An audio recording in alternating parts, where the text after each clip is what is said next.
আসসালামু আলাইকুম এভরিওয়ান। ছুটির পরে বুড়িকে নিতে স্কুলে চলে আসলাম। তো বুড়ি আর আমি একটু ভিডিও বানালাম।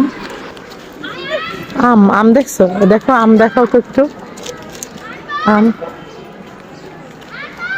ওই দেখো ইলমা, ইলমা দেখো, এই যে দেখো এই আম। ওই দেখো, আর ছিল না এই যে দেখো, দেখো এই যে দেখো না, এই যে আম। আম মানে ছিড়বে না। আম হয়েছে মাশাল্লাহ, অনেক সুন্দর না? হ্যাঁ, দেখাও তো একটু।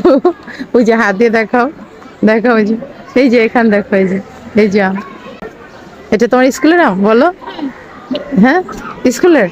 শোনো, ওই পিছনে যাও, তোমার স্কুলের আম এটা? হ্যাঁ, তুমি কি খাচ্ছ?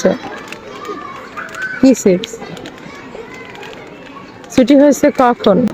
11টা 25-এ ছুটি হয়েছে না? ছুটির পরে তুমি কি বসেছিলা ওইদিকে? ওখানে বসেছিলা? দোল খেয়েছো? ওয়েট করছিলা মামনির জন্য? হ্যাঁ, দাঁড়াও, যাইও না, টাটা দিয়ে দাও।